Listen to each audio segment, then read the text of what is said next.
السلام علیکم دوستوں، آج ہم سیر کریں گے افریقہ کے ایک ایسے ملک کی جو حالیہ دنوں میں دنیا بھر میں خبروں کی زینت بنا ہوا ہے، برکینا فاسو۔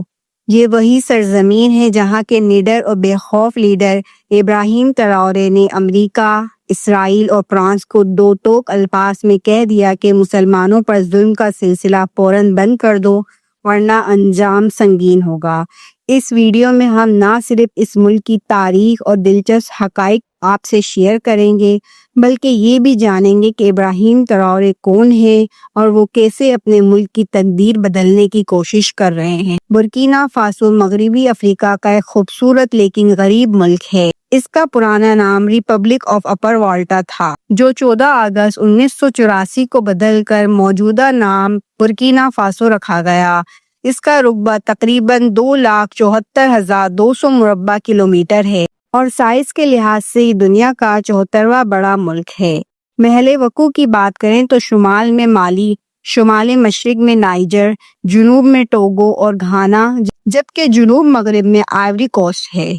یہ ایک لینڈ لاک ملک ہے، یعنی اس کی کوئی سمندری سرحد نہیں اور اس کے صرف 0.4% حصے پر پانی پایا جاتا ہے۔ 2023 کے اعداد و شمار کے مطابق یہاں کی آبادی 2,24,91,026 ہے، جس سے دنیا کی آبادی کے لحاظ سے 98 نمبر پر آتا ہے۔ مذہب کے اعتبار سے یہ ایک مسلم اکثریتی ملک ہے۔ یہاں 63.8% مسلمان، 26.8% عیسائی اور 9% اینیمسٹ اور باقی دیگر مذاہب کے پیروکار رہتے ہیں۔ یہ ملک اگرچہ معاشی طور پر پسماندہ ہے لیکن قدرت نے اسے سونے اور گیس کے وافر ذخائر سے نوازا ہے۔ یہاں اس وقت فوجی حکومت ہے اور تمام اہم فیصلے فوجی قیادت کے ہاتھ میں ہیں۔ موجودہ رہنما کیپٹن ابراہیم تراورے ہیں، جنہوں نے حال ہی میں عالمی طاقتوں کو مسلمانوں پر ہونے والے ظلم کے حوالے سے سخت وارننگ دی ہے۔ انہوں نے امریکہ، اسرائیل اور فرانس کے سفارت خانے بند کرنے کا بھی اعلان کیا۔ کچھ عرصہ قبل انہوں نے پاکستانی عوام کو بھی براہ راست پیغام دیا تھا کہ اپنے رہنما عمران خان کی رہائی کے لیے کھڑے ہوں۔ جہاں کئی عرب ممالک خاموشی اختیار کیے ہوئے ہیں، وہیں ایک افریقی رہنما نے کھلے عام ظالموں کو للکارا ہے، جو ان کی جرات کا ثبوت ہے۔ ابراہیم تراورے 14 مارچ 1988 کو شہر کیرا میں پیدا ہوئے۔ 2009 میں فوج میں شامل ہوئے اور آج کوبرا اسپیشل فورسز کے سربراہ ہیں۔ ملک میں کرپشن اور بد انتظامی نے عوام کو مشکلات میں ڈالا، لیکن ان کی قیادت میں کئی ترقیاتی منصوبے شروع ہو چکے ہیں۔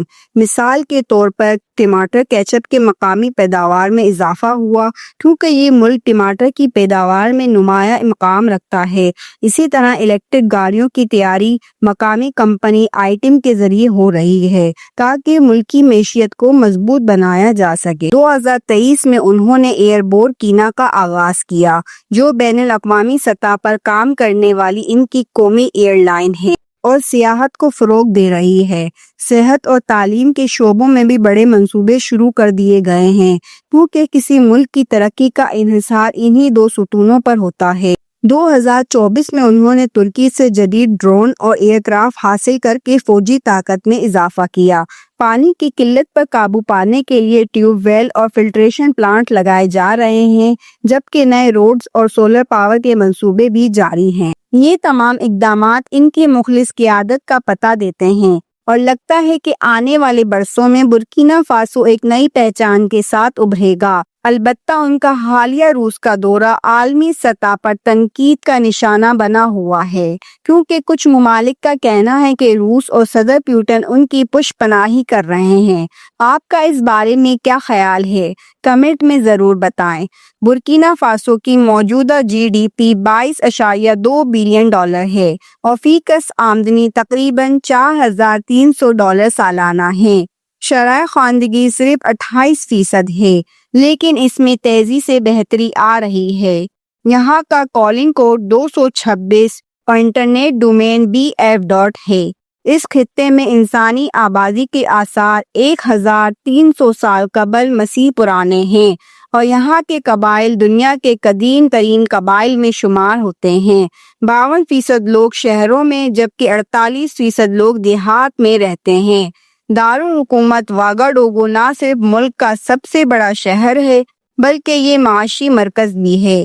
دنیا کے قدیم ترین دارالحکومتوں میں شمار ہونے والے اس شہر میں نیشنل یونیورسٹی آف واگاڈوگو بھی موجود ہے، جہاں سے اس ملک کے رہنما ابراہیم ٹراورے نے اپنی تعلیم مکمل کی، جو آج مسلم ممالک کے ایک ابھرے ہوئے لیڈر سمجھے جاتے ہیں۔ تاریخ گواہ ہے کہ جب بھی کوئی رہنما امت کے لیے کھڑا ہوا ہے، اسے سخت انجام کا سامنا کرنا پڑا ہے، جیسا کہ صدام حسین کے ساتھ ہوا۔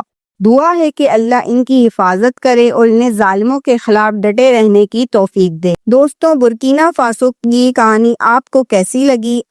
اپنی رائے کمنٹس میں دیں، اور اگر ویڈیو پسند آئی ہو تو لائک اور سبسکرائب کریں۔ ملتے ہیں اگلی ویڈیو میں۔ اللہ حافظ۔